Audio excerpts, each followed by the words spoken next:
The Lord be with you. And with your spirit. A reading from the Holy Gospel according to Luke. Glory to you, O Lord.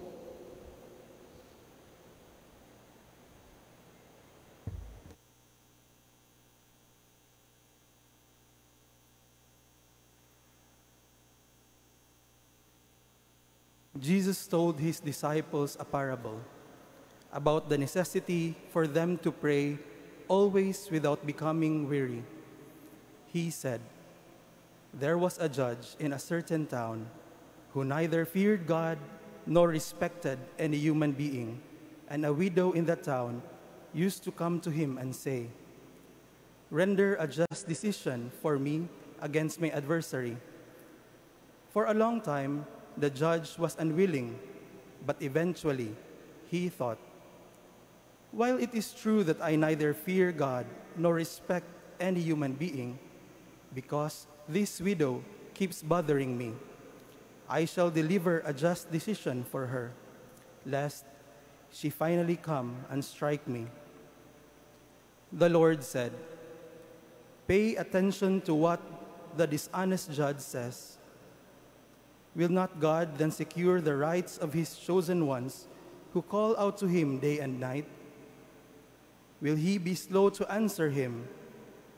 I tell you, he will see to it that justice is done for them speedily. But when the Son of Man comes, will he find faith on earth?'" The Gospel of the Lord. Praise to you, Lord Jesus Christ.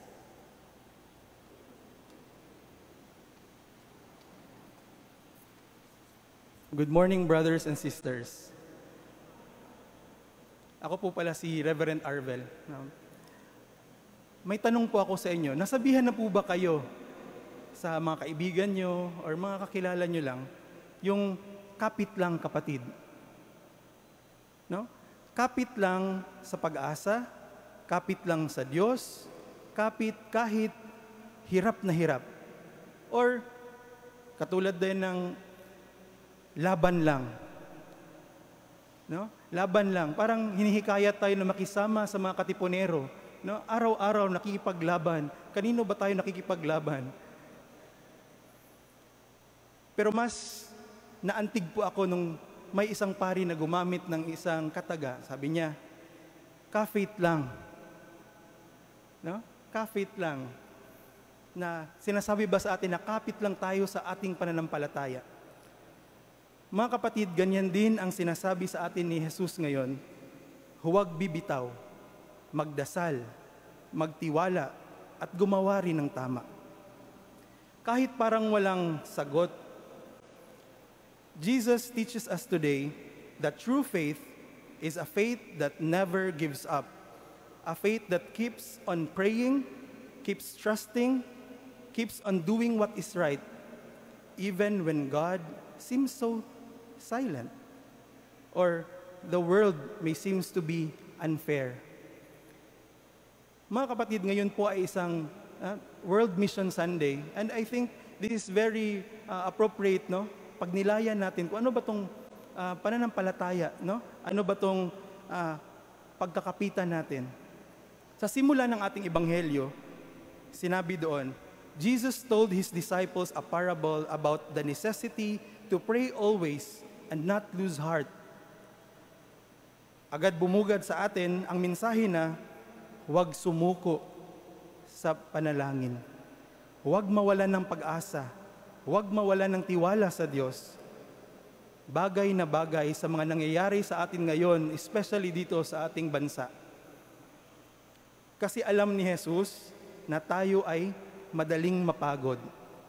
Parang yung nagdasal naman tayo pero parang walang nangyayari.